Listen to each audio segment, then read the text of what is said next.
Welcome, everybody, to another episode of Need Some Introduction.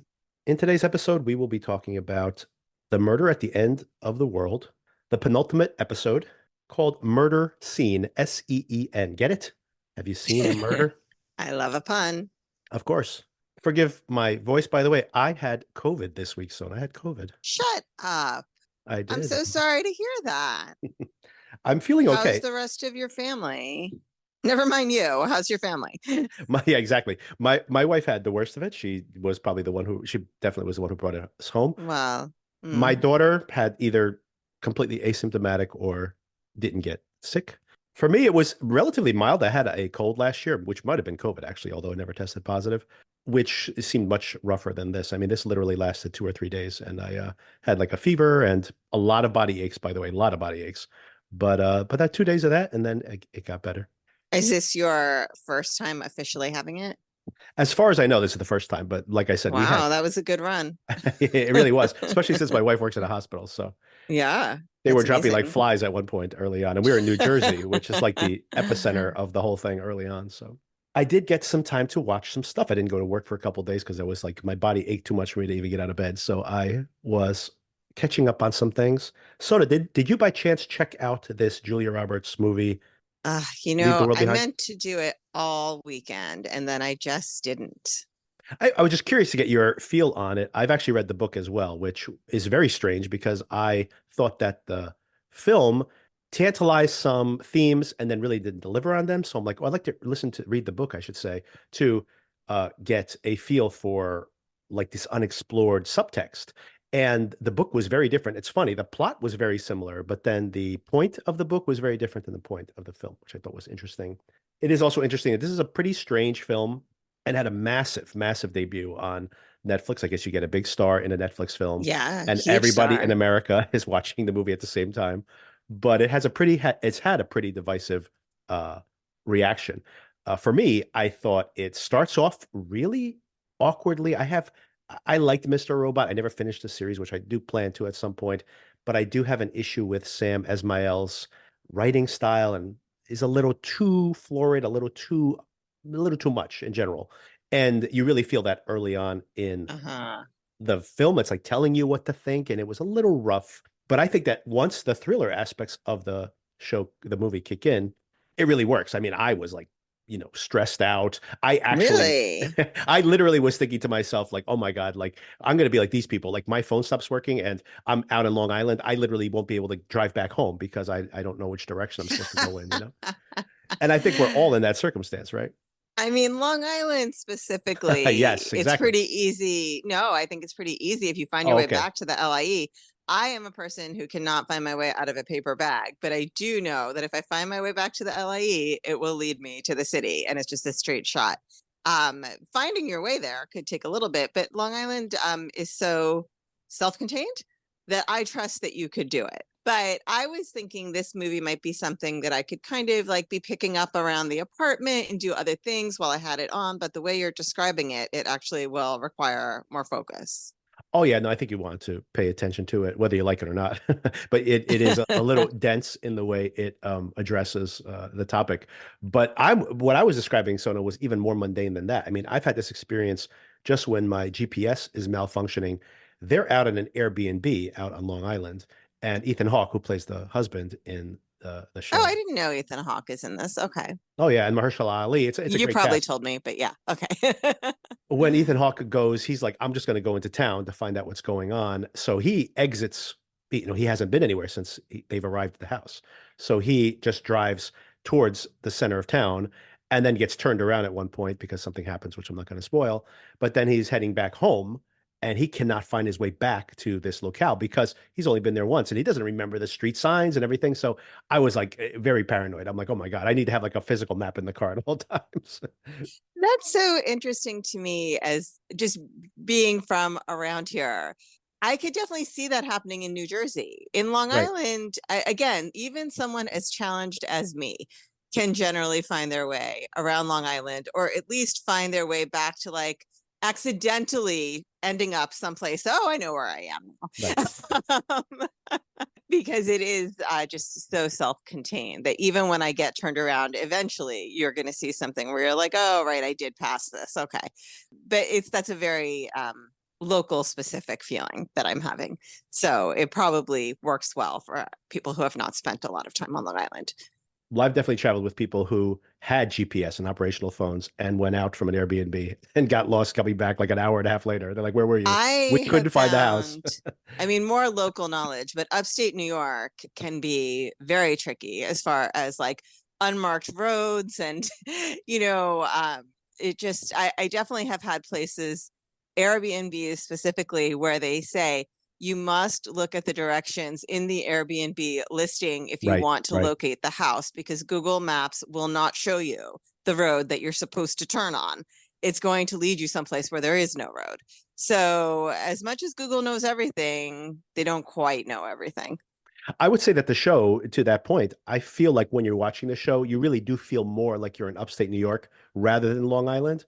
But they definitely Mm-hmm. shot in Long Island. There's literally a scene where they make it to the riverside and you can see the city in the distance. Mm-hmm. So they're Mm-hmm. definitely shot in Long Island proper. But yeah, like it actually has that scene, that feeling more of being out in the Yeah, woods. and upstate, when it gets dark up there, it gets dark up there. You know, like being from the metropolitan area, you forget how dark it can feel out on a road in a more rural area. It really is pitch black. So if you're looking for an unmarked left-hand turn or whatever it may be, you know, it's very stressful. Another thing that this reminds me of is when you and I, went to Muir Woods with a bunch of our other friends, and we were in Yes. multiple cars. And Yes. as we're approaching the more wooded area, obviously, we lose all cell service. Yes. So now we're like, okay, now we're here. The GPS no longer works. The maps have disappeared from our phones. We have arrived, by following the signs. But now, like, how do we find each other? Like, we have no way of communicating with each other, and we're in multiple cars. And it did make me wonder, like, if you're in some kind of emergency situation in the future, and you're like, okay, here's where we're going to meet up, and you show up there with hundreds of thousands of people, and you're like, well, how do we find each other now? I guess we just hope we run into each other eventually. I mean, but this is the really crazy thing, especially for people of our generation. We did do We that, did do this right? Growing exactly. up, Yes. you would Yes. just kind of be like my husband, for example, you're going to go to the Yankee game with someone, you meet at the bat. Like Yep. there was this Right. big bat outside Yankee Stadium, and you'd meet at the bat before the game, and that would be it. And I mean, it was specific enough that even with the capacity of Yankee Stadium, you know, eventually you would locate each other by the bat. We did make it work, but it does seem so irrational now with all the information we have, where someone is texting, okay, 5 minutes away, like, okay, walking towards wherever, all right, I'm waiting by the left hand side of the door, right? But Right. before, it kind of be like, this is a general area that I'm supposed to meet someone at roughly this time, even though they drove, say, 2 hours to get here. So who knows what kind of traffic they hit on the way, and eventually you would locate each other. It's funny. We were in Portugal this summer visiting my parents. My dad, I always, when I travel, always have an offline version of maps, my Google Maps for an Yeah, that's area, smart. so that I can just find it around, because the GPS is always operational, by the way. If anyone doesn't know this, here's a little tech tip. You can do offline versions of your maps, so download them onto your phone wherever you are. It could be enormous. It used to be, I guess, because of memory limitations, when I would download these maps years ago, when I first started doing this, probably over 10 years ago, you'd have a relatively small geography that you could download without the phone complaining or Hmm. having.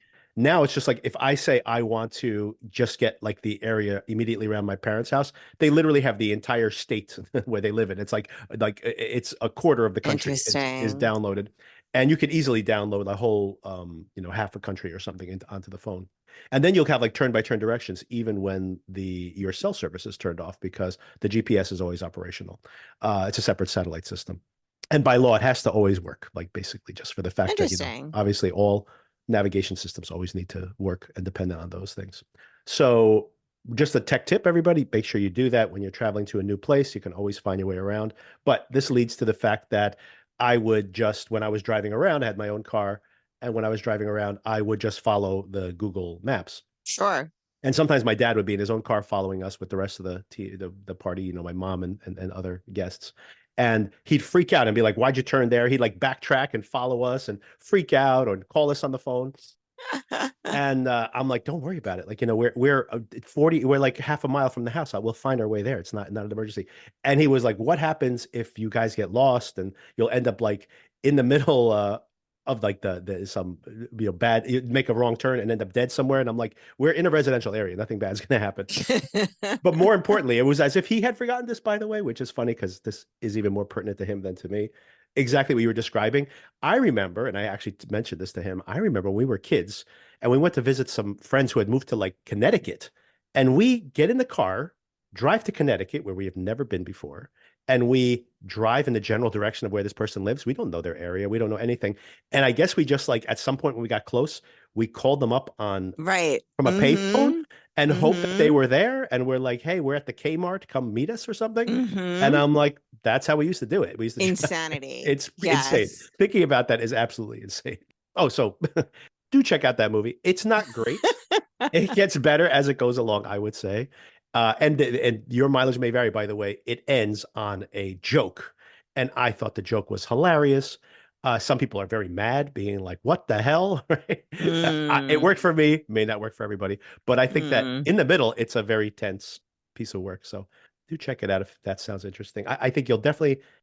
I've gotten to a point now where I would rather see a film, even if it pisses me off, that makes me think rather than just a pleasant film that you forget you watched it 15 minutes later. So I'll appreciate it for that purpose. And Sure. I actually do like it. I actually thought it was fine.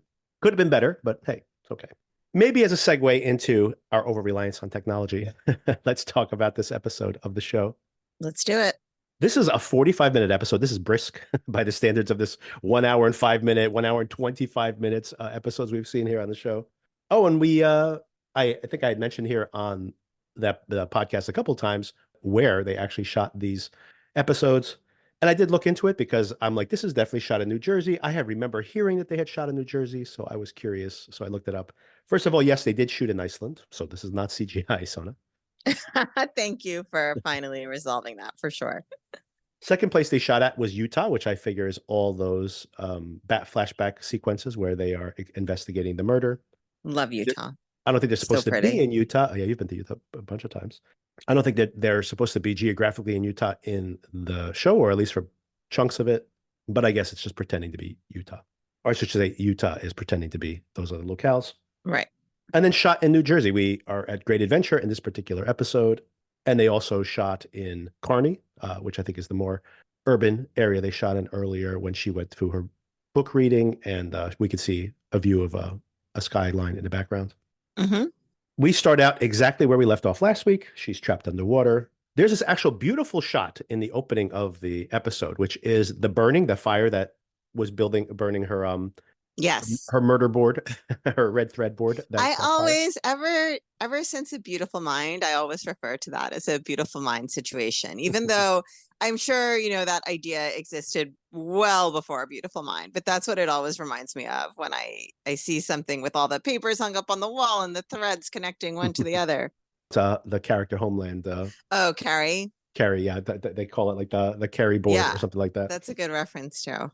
Oh, and I did want to call out. I've mentioned it a bunch of times here. I really love the cinematography. The cinematography here. It's in this interesting. It creates this interesting mood where you don't know if this show is going to slip into horror even sometimes, but it's like very.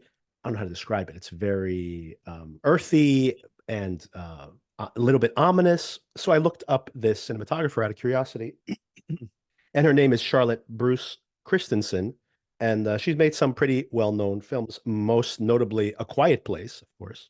Oh, Very scary. And also Molly's Game, which we mentioned here earlier I still have to watch that. I really want to see that one.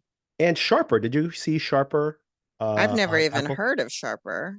I think I recommended it to you on this Oh, podcast. sorry. I guess I It's haven't. I definitely recommended it on the podcast at some point. I don't know if I recommended it directly to you, but it's a thriller, not a thriller, like it feels like a thriller, honestly. But you might like this because it is not a psychological thriller, but definitely feels like one, and it plays in the genre. It's kind of a mashup.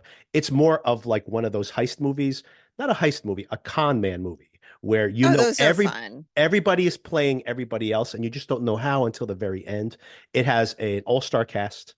John Lithgow plays a small part, and God, what's her name? She's in May, December right now. red hair, Natalie Portman. Julianne Moore. Oh, okay. Went with the other one. Yeah. So it's she's that's a very interesting movie, by the way, too. And very divisive, I'm sure. So Julianne Moore is in there. It's an all-star cast, but most importantly is this beautiful tone. This it's shot in New York, so that's another thing you'd like. Shooting inside of like a bookshop, for example, which you would like because you like you. So a lot of things I think would recommend Yeah, this to you. this movie seems perfect for me. It's right up your alley. It really is right up your alley, I would say. Anyway, it's beautiful and it looks beautiful. The main reason I would recommend that movie is because I love the way it looked, and it pays off in the end. But it's a little rough along the way. But I love the way that movie looked. And anyway, once again, speaking to this cinematographer, she does great work I here. mean, I think this whole series has been aesthetically really Yes. lovely to Hmm. watch. I agree. Maybe the other qualities are not up to that line, but so back to the episode again. So Darby's underwater. Someone's smashing the cover open. She comes to. She's had this. She's like in this headspace where she's thinking of the hotel room with Bill the last time she saw him in the past. It's David and Lee who have rescued her. So they're in cahoots. She overhears that Andy is coming out of his treatment in about 45 minutes. So Andy couldn't have been the one who was closing the lid. I mean, did it occur to you? I had this thought of like, maybe, everything is so high tech. The pool cover is just automated and she happened to be down there It when could the be. It could pool be something cover just that dumb. closed. Right. That was just end of hour of operation. Yeah, exactly. The clock struck 11 and the Right. pool cover closed, or 10 or whatever it was, 2200, right? Maybe someone's like such a master manipulator. They're like, I'm just going to tell her to go to the pool. And she's such a moron. She's going to jump in. And I know I get trapped underneath. Yeah. That's actually not a bad theory. Lee starts to unpack, so many things in this show. One of my annoyances is that it always is telling rather than showing. So we're like waiting for revelations. And, here we go. We have Lee just telling us everything. Andy's incredibly abusive and Okay, controlling. can I just Yes. interject for 1 second here? So I give you credit. You called this Mhm. last episode his abusive nature. Although I did think that the slant on it, which we can talk about, was interesting about how it kind of funnels through Zoomer. But I know this is not about me, but I kind of thought about this when we talked last week, and it refreshed when I saw this episode. Decades spent in litigation have given me some sort of Stockholm syndrome where even though they were giving those clues about his anger, I thought that was normal. I sympathized with him. Yes, that would be frustrating for Andy to not know who he could trust. I felt almost like, wow, they've really humanized this character and I'm kind of endeared to his struggle. So it was an interesting moment for me that I was connecting with someone over what was supposed to be a tip off that he is actually has a big anger management problem and is abusive.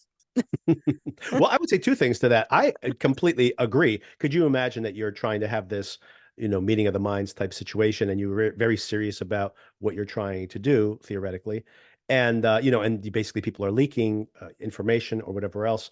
That could be extremely frustrating. So his frustration, I think, is legitimate. I think the fact that he goes from being completely calm to flying off the handle and then calm again was more of an indication of his potential true nature rather than his frustration at that level would be completely understandable, I think. Yeah, I didn't see it as a red flag. Are you okay, Sona? Is it okay? I mean, I'm concluding I must not be. I've just seen too many people fly into a rage and, and I've just become dead to it, I guess. So, or like I said, even worse, sympathetic. Oh, he's having a really rough day. Okay, let's give him some space. Oh, by the way, Zoomer riding the bicycle, not a tricycle, but a bicycle through the hallways of this hotel. The red carpeting, he's wearing red overalls. The Very much Shining for The sure. Shining, exactly, Yes. exactly, and also potentially a abusive father figure being driven mad in the middle of the snow as well. So A good point. I thought this was an interesting angle, though, as I mentioned, about the abusiveness is actually like his in over the top intensity commitment towards his kid being some sort of prototype for like the perfect person. That's something that I didn't necessarily see coming. Well, right. obviously I just said I didn't see any of it coming, but like this particular spin on having an abusive partner is something that was different to me. I'll tease it now. We are still taking Lee's word for it, and I do think that True. it's not as cut and dry as she's making it out to be. I think she might still be manipulating because I don't think Andy's the murderer. There's a lot to unpack here still. And I guess we'll get to Yeah. know everything next week anyway. But maybe I'll raise the question now. I think the show can't at this point tell us that what we saw this week is a lie. The flashbacks, for example, because we could have her tell us something. This is just like the language of film. She could tell us something. She could tell us all this, but to see the reenactments, it's would be like a cheat next week to be like, actually, she made all that up. Like that would not work. You basically have to do one or the other. There might be more to the story. There might be Hmm. some, she might have done all the things she described there, but he may not have been as abusive as he says he was. But once again, we do see that flashback where he smacks her during that incident with the bicycle, and he like basically pushes her, pretty roughly pushes her into the wall there. Well, I don't know if it's an unreliable narrator issue or a plot construction issue, but the whole deal with her friend from college who lives in the Yes. woods, Hmm. like that didn't quite make sense, right? Right. Right. Because he apparently, I would assume, knows the dire nature of her situation and has agreed to help her. But then when she drives up and sees him talking to the husband, he doesn't seem to be registering on his face. Maybe he's a terrific actor, that anything is amiss or wrong whatsoever. Like, he seems happy to see her and welcome her into this situation that has clearly gone completely sideways from what it's supposed to be. And he's laughing with Andy, which I could understand if they telegraphed somehow that he's like panicked or, you know, didn't know what else to do, but it seemed like he didn't see a problem with the situation. I read it actually as, and maybe I'm misreading it because they don't give us a lot of information, but I actually read it as he doesn't know.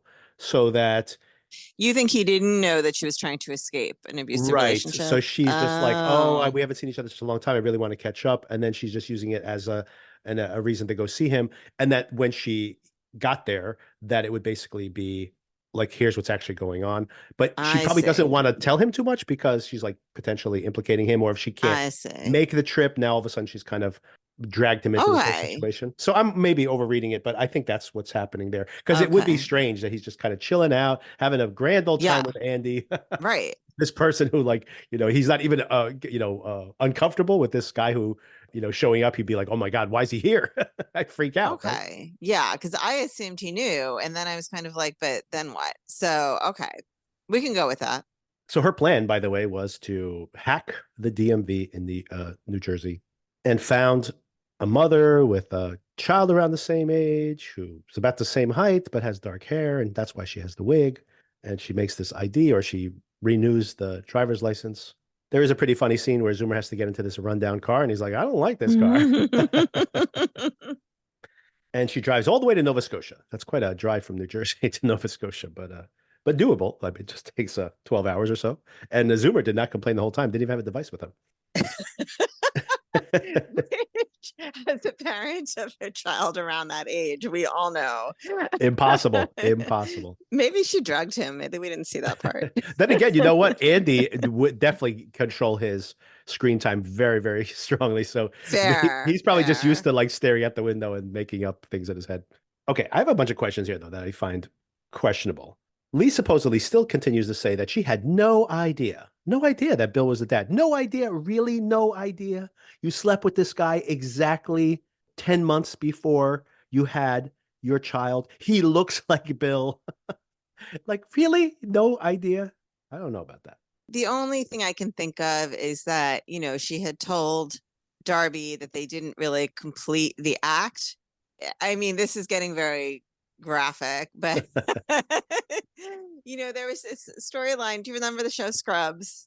Oh, yes. I didn't watch Scrubs, but I There know the is show. this storyline towards the end of Scrubs where someone gets pregnant from the pre-ejaculate, I think it is. Yes. So, or like, I don't know, there was never actually any penetration, but she still got pregnant. I can't remember. So I was thinking like maybe it was a situation like that where she was kind of like, but we didn't actually do it. So how would I be pregnant? I don't know. I I'm have a really reading feeling into things here though. I'm still, and I could be wrong about this too, but I have the read that the whole thing, like, oh, we never consummated it. We were more like buddies, is like, I don't know. I don't buy that. So I think that was her just saying that. Well, then it's completely unbelievable that she would have no idea because Right. if you Exactly. have sex with somebody, you obviously could get pregnant. Even if you just start having sex with somebody, that's what I'm saying, that she had no idea. It's just that even it's like in the back of her mind, she wouldn't be like, isn't it possible, just possible that, Right. No, I agree with that.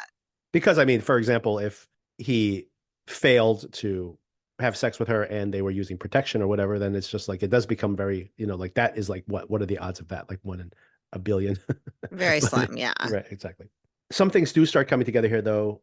Andy was the one who invited Bill. The supposition here is that he wanted to get to know the dad a little bit better. So obviously, understanding the biological dad does give you some insight into your biological child as well, even though he obviously believes that nurture usurps nature, but Hmm. it still matters. So, and interestingly, of course, we're like, well, definitely it was Lee who invited Right.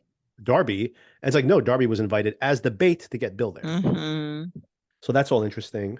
Oh, and Rohan was then invited by Lee because on Bill's suggestion, because he has the boat, and that's why they have the whole situation with the Zeppelin out there. Zeppelin, the Zodiac. A Zeppelin would be pretty funny. It'd be a little more obvious too. Otherwise, they're a balloon floating out there in the ocean. Oh, and then that also indicates the whole one down, still a go. It sounds like this was their escape plan.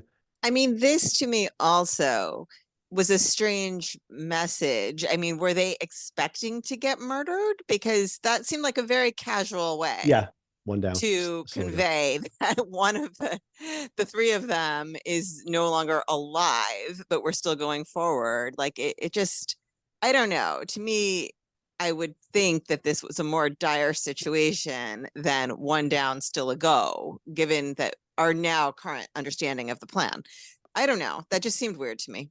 It also seems like too much information in a way. Like still a go would make sense because you could say, "Hey, wait, we're Yeah, coming eventually," and then you could basically say, "Well, where's Bill?" when you get there, and be like, "Well, unfortunately, he died." dead. Yes. But like the one down, still a go is just like very troubling. Imagine your crew members sitting out there going like, "What?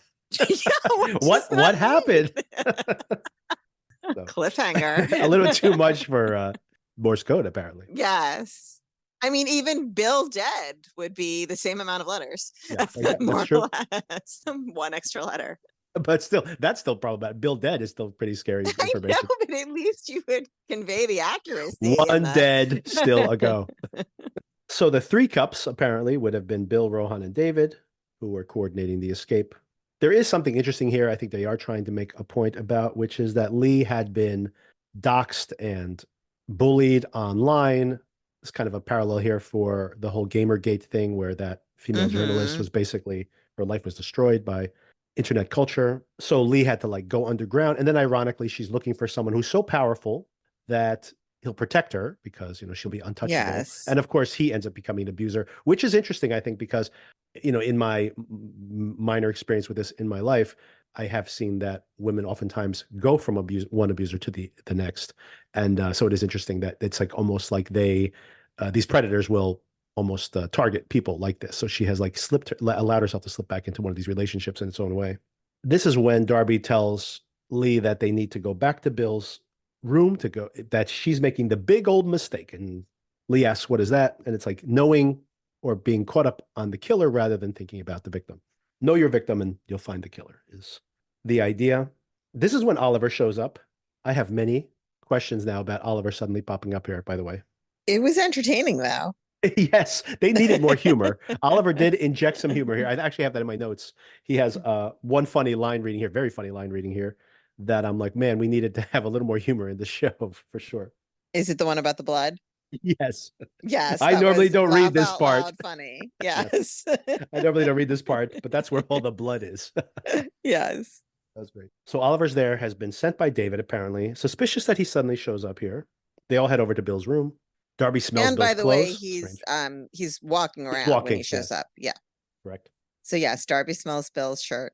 Oliver was smart enough, like I said in an earlier episode, to hang on to one of your devices, people. There's no reason. They're just trusting you to hand them over. He kept one so they can go and review the video footage. You see the lighting change, the door opens, but there's nobody there in that moment. We had actually noticed that earlier. Hmm. They say that's strange, but they kind of blew it off. But now they're like, ooh, someone was able to hack the video and remove themselves from it. Darby reenacts Bill's final moments. And as she's walking through it, kind of sussing out what might have happened. They mentioned the thing she grabbed, she could grab anything. She could make a phone call. Bill, I should say, could make a phone call. But what does he do? He grabs that book. And this leads us to the flashback. This is very frustrating to me, by the way, when she like stops reading it. I normally don't read this with a whole funny line there, but the whole thing that they're just like dragging it out. It's like, just please, just tell us finally what happened. You've been dragging that out for this entire series so far, literally from the first scene. Yeah, since the first episode. Yeah. That funny line, of course. That's where all the blood is. Okay. I have so many things to say about this short sequence in the basement. First of all, the dismantling of the steps is absolutely insane. It's like the steps were made out of paper. They literally just pull off the sides of it. The whole thing collapses into a pile. And none of that makes sense. Like I was assuming they would, in my imagining of this, dismantle the steps and then you look under the steps. They have dismantled the entire steps. Like they're like looking at the floorboards, like literally picking up the boards, the step boards. Like, did they think the bones were going to be inside the wood? Like, what are they doing? And then they're like, oh, look over here in the dirt. Yes. What a surprise. I mean, maybe it was extremely shoddy construction. Perhaps, yes. That was, done after the fact. I mean, the weird thing being, though, that the steps should have been there previous to any Of course, how would you get in and out of the basement? So you would think then you would just close up that area Exactly. underneath the steps, and the steps would remain structurally really essential to the structural integrity of, well, the two floors existing and being able to having a functional basement. Yes. So in that way, it was strange that the steps were also dismantled. And then I was kind of looking like, I guess they could fit out the window that's there. It's like, exactly. How are they going to get out of the basement? How are they going to leave? Yeah. Right. So yeah, I'm with you. But that's only the beginning of the strangeness here. So that's part one. The next thing that is bizarre here is that, so now the killer, supposedly the killer, I have a question about that, by the way, gets to the top of the stairs, gun in hand. So now he can no longer enter the basement, right? Like they just have to get out of his line of fire and they're fine. Because unless he jumps into the basement and breaks his leg, but even if, he doesn't, they can like jump on him when he lowers himself into the basement. So the only way he can possibly shoot them is if they stand directly in front of him and they stand there and recite the names of the victims. It's like, what is going on here? Who would do that in their right mind? Someone's got a gun pointed at you. You step out of the way. Yeah. A line of fire. It is utter insanity. I mean, maybe his range would have reached every area of the basement. Maybe I don't know. He could have like lowered his head and like kind of peeked over and started shooting into the basement. On your stomach and perhaps, but you can like get behind the the pillar, washing machine or something, right? I mean, there's ways you can protect yourself. Rather, I mean, definitely any option is better than standing directly in front of him, like where he's pointing the gun. Yes. Agreed. And then lining up one in front of the other. It's like, oh, maybe I could kill them both with one shot. Two birds with one stone. Exactly. He might be short on bullets. So so they stand there at the bottom of the stairs. They read off the list of victims, and the killer has some kind of change of heart or so distressed by hearing their names that he commits suicide. Shoots himself in the face and splatters Bill with his blood. Grim. Which, to be honest, is what I had assumed had happened when they were both alive at the end of this whole incident. Yes and no. Here's where I'm going to just put this out there now. I don't think that's the killer, the killer, or there's more to it. The killer might have been working with somebody else. Here's what I was suspicious of from the very beginning. We never see the killer's face, right?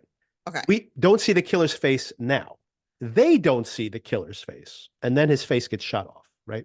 And they make and by the way, you could say maybe thematically the killer doesn't matter. That's like kind of one of the themes of this show, right? So maybe we don't care who they are, right? So I think that could be part of what they're doing here. But then later on, the show itself draws our attention to it. Did you see his face? No. Did you? No, I didn't see his face either, right? So they're making us aware of the fact that no one saw his face. And I rewatched that scene because it felt so odd. I rewatched it last night, and a couple of things happen. Before he shoots himself in the face, he falls backwards. So something happens. We cut to him in the door frame. We see him in side profile, the only time we see him that way. He stumbles backwards, and that's when he shoots himself in the face. Unless maybe somebody shot him in the face, right? Like maybe he was a patsy for somebody else. Okay. And here's the second reason I suspect this, by the way. When the sound is muffled, we cut to a shot of the top of the stairs. We see the body at the top of the stairs, and we hear a door creak. When this person walked in, or people potentially walk in, we hear a door creak, the front door creak open, right? When we cut to the top of the stairs, we hear the door creak again.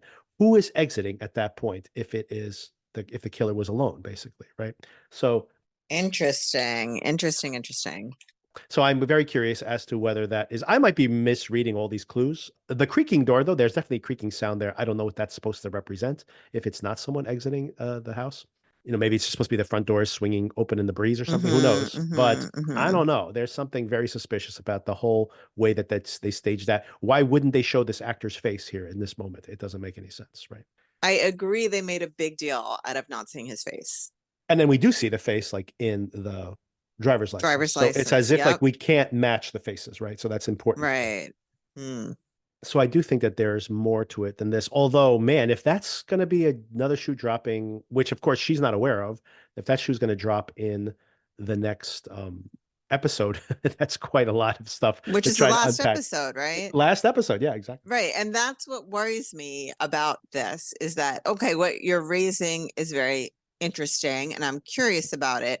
But from a structure standpoint, I'm not sure that should all be happening in the last Exactly. episode if that's true. Right. So, in a way, I would prefer that it just is superficially what we saw and were told and nothing more because there's only one episode left. On the one hand, I want that mystery to be a little more interesting, and I am more vested in that flashback episode, but I don't want that to happen, honestly, like just like you said, I don't want that to happen in the last episode, unless it Right. somehow is all tied together. This is all one big crime, which would be kind of fascinating. But I feel if they are somehow able to tie those two crimes together, these two different sets of murders, then it's going to be like pretty bizarre. Like it's going to be a pretty weak. The killer followed her out there and was like maybe the guy who's delivering the tea was, like someone completely inconsequential, like was there to, you know what I mean? Like it doesn't, I hope it's not something like that because that would be really weak, but we will see. We will see. But I do think there's more to it than this, more to this than there was still yet to be discovered. The ID of this body, at least, is for Frank Bell, who's the husband of the first victim. I did find that weird, by the way, that when they find the body, they like put the ring back with it. I'm like, what are you guys doing? You're ready to, I guess, Yeah. tampering with evidence at this point, so it doesn't really matter, but it's pretty bizarre, like putting it there in the gravesite, like, there it is, where it's supposed to be. I'm like, really? She runs outside. She like basically does a pull up into the bloody top of the steps. Pretty gross. Runs to the next door neighbor's house and says, my phone, the battery's dead. Once again, another stupid thing when they're down in the basement and they're like, my phone's battery is dead. I'm like, before you go into the serial killer's house, make sure you have a fully charged battery. For Pete's sake, people, just basic self-preservation. Yeah. Investigation 101. Exactly. Fully charged phone, multiple ones, please. One for each person in case you get split up. Yes. I love, by the way, this is great. This 911 call is incredible. She not only calls up and goes like, I'd like to report 2 dead bodies. One is a suicide. The husband of, and then my favorite part is goes, I have evidence that he is the murderer of 11 women across 7 states. I'm like, this 911 operator is like, oh my God, I need like clip notes for this call. What is going on here? A lot of exposition. Just give a lot me, of exposition. Just give me the address and we'll send a cop and you can tell him all this stuff. Oh my God, that poor 911 operator. So that night they bathe away the dried blood. But they're not like draining it out of the tub. Like I would want to. Pretty Did you gross. see the Yes, color of it's the there water? the next day. The next day, it's still covered in blood. If anything, this is a shower situation. Yes, more absolutely. And then take a bath to process. Exactly. But when the grime is still running off your body, just have that go straight down the drain. Just sit right in the blood right afterwards. The little brain bits. Great. They get into a fight. Bill is annoyed that she's so fixated on the killer. This is where there's a whole line of I didn't see his face, but once again, they thematically tie it in here. And then very importantly, they're here, I guess this is going to be a clue, which I don't know how it makes sense, but you tell me later, that who cares about the killer? And maybe this is the thesis of the show, by the way, too, but who cares about the killer? They're just somebody with faulty programming. They're just repeating Mm-hmm. the same thing over and over again, a dumb task because, the basically the killer's inconsequential and stupid and predictable, boring and predictable, I think is what he actually says. And the killer doesn't have meaning. Boy, I hope that's not the purpose of this. It's just like we never find out who the killer is. That better not be what we're waiting for. That would be terrible, by the way. But I don't think that's the case. The next morning, he's gone and has also drowned her devices, including her phone, by the way. Thanks a lot. I left you the car, but I hope that you don't break down or anything along the way with that old car because you have no way of communicating with anybody. Because Wait, are they hers? I assume they were his. maybe they were his. I thought it was hers though, but maybe you might be right. Maybe it's his, and he's just like, I'm off the grid. Goodbye. I'm gone. I thought his because of his Thanks. conversation with her about how the phones have ruined everything. And then yes, the Fangs decal as well.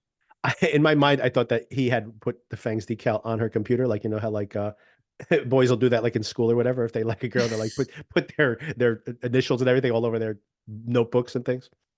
Is that true? I didn't know that. That's I don't know, cute. just a pattern I thought. He's like Fangs for the memories. But so it wasn't clear to me, like, are we seeing the origin story of Fangs, or has he I been don't know Fangs either. this entire I don't know. time? And he just never mentioned his work as a street artist. I don't know. Fangs, I but no mean, fangs. he had that I'm trying decal ready to go. exactly. I'm trying to get you with my puns here. Thanks for the memories. Did you do that one? Fangs for the memories, yeah. Fangs, but no fangs. It's more like fangs but no fangs on the that's basically the That is the message. what he writes Yes. on the yeah, I did find that funny too that like you said that I had not seen that fangs logo before, so that this is like his sudden the origin story that he's just like I came up with a cool tag and I'm ready to go. Yeah, And like in turn the into middle of the Banksy. night. I mean, she is a sound sleeper. He's Yeah. creating this decal. And gone, by the way, too. But I guess she is a sound sleeper because remember the other time he came back, he had gone out to get coffee and came back, coffee and Coke, right? And had come back. Yeah. She had noticed. So now we flash back to present tense, and Oliver goes, "Interesting. Can you go back to that? What? That's a weird phrasing. What did he say about bad programming? I know what this means. It's Lume." I'm like, what? Where did this leap of logic come from? And then some bizarre piece of dialogue about, smart cities aren't just about like efficient cities. They're all about tracking all your movements all the time. Like, Right. okay, interesting. An interesting attack on smart cities here as well. All right, here's my theory, by the way. I think, but it doesn't quite fit. But I'm gonna put out a few different contradictory theories out here, and you tell me what you think of these things. First of all, the faulty programming. I think the clue there is this is AI. I've suspected for a while that maybe the Yes. AI has been killing these people off It's right. because so many things are technological, right? The pool door Right. closing, the Yes. the helmet, right? It doesn't explain one thing or two things actually. One is who put the knife to Darby's throat, right? There's a person there, obviously. Yeah. And second of all, who injected Bill, right? So that obviously Right. is so those are the two aspects of it that don't sound like AI. Agree. But the whole idea of faulty programming okay, there are two things. Either that it's some sort of computer gone amok, right? So the AI idea, Right. or that it's some sort of genetic deviation that causes somebody to do this, Right. which I am sad to say would only lead me to Zoomer. Yes. You know what? There is, by the way, there is an internet theory that it is Zoomer and that nobody erased themselves from the video footage, that Zoomer was too short to show up on the videos footage. But that is an actual theory that's out there, by the way. Huh. Now that Zoomer got the morphine and killed Bill, why would he kill Bill? I don't know. It's questionable. But Oh, then okay. So obviously he's not the wait. person with the knife to. Yeah, go ahead. So maybe faulty programming, like it's a relative of the serial killer from before, and it's like a Yes. genetic Hmm. deviation that, okay, so that's another idea that's coming to me. Or the real serial killer, if what we saw was not the real serial killer, that it's, but I mean, there's nobody that fits that demographic that, right, would have been killing all these women during that time 6 years ago. Right. You would need a middle-aged man. I guess it could be Andy or David. It could be the actual serial killer who shot himself in the face or someone shot him in the face while he was at the top of the stairs. It could have actually been that person. But when we hear the sound of someone exiting, was he there with like his son, for example, right? And now the Yeah. son might have been Okay, good. pursuing Yes. Darby since then, right? So there could be something familial. And Yeah. yeah, Because the idea of faulty programming, if right. not tech thing, tech entity of some sort, would lead me to some sort of lineage issue. Yes. So I thought that. I thought the AI is involved here. It's right, for I've sure. suspected the AI for a while, considering Yeah. all the technical aspects to the hacks that happened. There's the whole thing that Zoomer is too short to show up on the security hmm camera, but it seems odd that Zoomer would be there and had the morphine. And then who is putting the knife to Darby's throat? And then if this was the killer, let's say this is associated to the original case and is getting seeking vengeance, why is he killing Bill? Yes, but then why Rohan? Why does he care about these other things? And why isn't he vengeful against Darby? He actually says, I don't want to keep killing, right? Like, so that doesn't make sense. Yeah, so I'm still confused at that. Well, Yeah, killing Rohan because they don't want Lee to leave with Zoomer, right?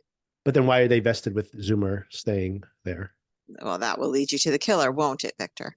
I know. I'm just wondering about the if this is somehow an extension of the killings from the past. I mean, it doesn't seem like they would be vested in the whole Lee leaving, etc.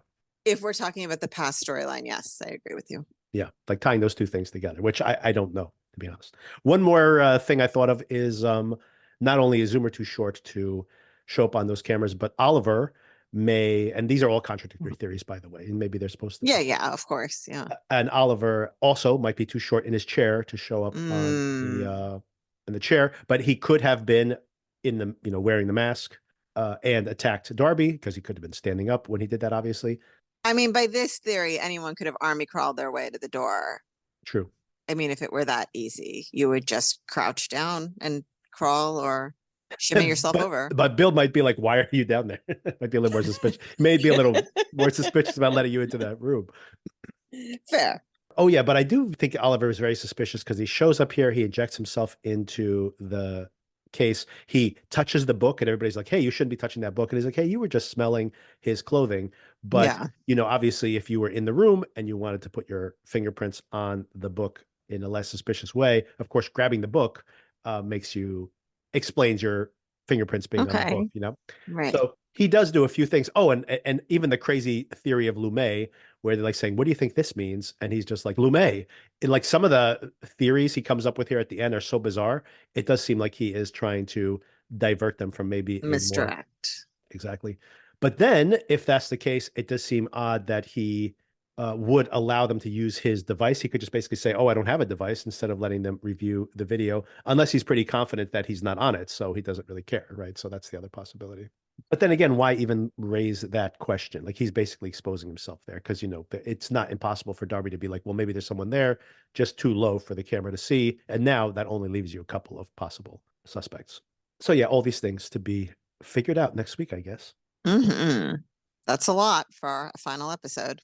It did make me laugh though when he's just like, "Aha, Lumet." I'm like, "What?" There is nothing in that clue that made me think of Lumet. Unless Yeah, generically, well, she knows computers. It's like, well, yes, everybody here knows computers, people. I really, when he said it, was like, wow, I really haven't been keeping track of what these guests do and Right. who they are.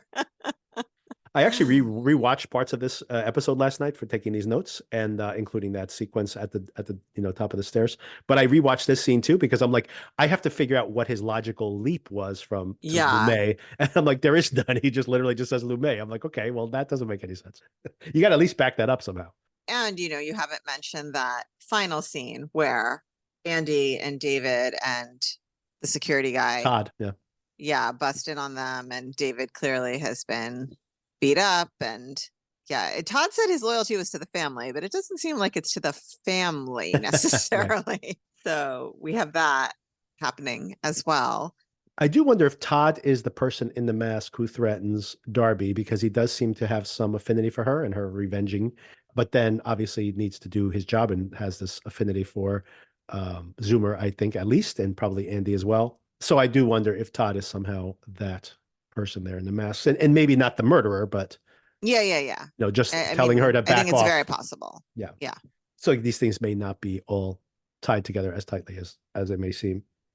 Yeah, and then Andy walks in. There's my wife. Hmm. He found his wife. That's another thing I think is crazy here. This guy's this overly controlling tech billionaire, and I find it very funny that he like can't find out what's going on there because he has all these like privacy settings. And on the one hand, you would think that he could be saying, "Oh yeah, yeah, don't worry, we're respecting your privacy," but there's some backdoor way that he can like Of see course. everything that happened, right? Like you would It's a assume. very popular thing to do in this day and age. Yeah. Exactly. And then this idea that, he literally had to beat up David to find out where she was. It's just like, couldn't, like, even with the way that the system works now, couldn't they just like say, hey, there's 5 people in Bill's room? Yes. Just like counting the bodies in there, they'd be like, wow, there's like 5 different people in there. I think that's probably where your wife is. Just a guess on my part. Yeah, and I mean, as luxurious as this hotel is, it doesn't seem super expansive, although it does have the 10 levels underground, and I don't know what happens on the 9 other levels that we haven't seen. True. So maybe she could have been on one of those. Yeah. It'd be funny though, like like right next door to the room, beating the hell out of David. And David's finally like, she's across the hall. Oh, okay. I guess we should have just started knocking on doors. We could have avoided all this. And then that is the end of the episode. So yeah, I mean, I kind of laid out all the theories I have right here. I do have another broader theory that I might play around with here, but did you have anything else you thought of or anything I missed? You know, we've talked about before, I more just watch it in the moment and I don't think about it too hard. And you infamously always figure out what's going to happen before it actually happens. This is just a thought more than anything else. When this started, I assumed that the murders in the past were somehow going to be linked to what's going on today. Right. And then I became convinced that these are just two separate stories that have some meaningful link, but not a factual link, kind of, the murders specifically having anything to do with what's happening today, more like a theoretical thing, like you said, about faulty programming or whatever. And, does it really matter who the murderer is and that type of stuff? And now I'm back to wondering if maybe they are going to be connected Right. because as we said, if they are connected at this point, it feels like a little late to be Right. clarifying that connection. Maybe in retrospect, if that's the case, we'll see that there were other things all along that pointed to that and we missed them or misinterpreted them. At this point, I would almost rather they are not linked. My hope is that these two cases are somehow all interlinked. There's like one grand theory and that it's really satisfying. Right. But like you said, I'm concerned that that would not be the case. So in some ways, it's kind of like just use the original case and maybe the mistakes that Darby made there as a reference to not make those mistakes again. Maybe that like somehow thinking on that first case helps her solve this case. And they leave them just kind of unexplored. Right. By the way, there are all these things that, and this is where there might be more going on here, and I do worry that there's going to be too much to try to wrap up. There's also been people online that have been like making all these connections between things that happened in the past and in the present. And like just one of the most obvious ones, by the way, is the fact that when we see Lee driving the car this Hmm. week to pick up her Yeah. son at school, you'll notice that her sleeve is rolled up and she has this Yeah. tattoo that goes down the Yeah. length of her arm, which Yeah. matches the tattoo that Bill has. So I did not realize that. they have Okay. matching tattoos. So it's very strange that they apparently don't know each other that well. And then they have these matching tattoos. And quite a coincidence that, I mean, you could make something as, but weak as like, oh, she saw his and was like, oh, cool, And maybe liked I'll do it. that too. But Hmm. I don't know. And why are they drawing our attention to it in that scene? Like, I think that you probably noticed it as well in this particular episode.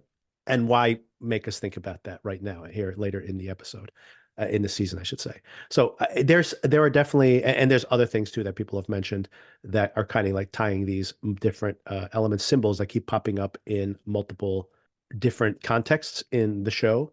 So maybe there is one big theory that ties all this together, which once again I'm open to as long as it's something that's not overly convoluted or something, or like all these theories I've had where it's Oliver and it's AI and like somehow all these things are true at the same time. And just like if they try to tie all that together, that's gonna be Oh boy. what a mess that would be, right? So Yes.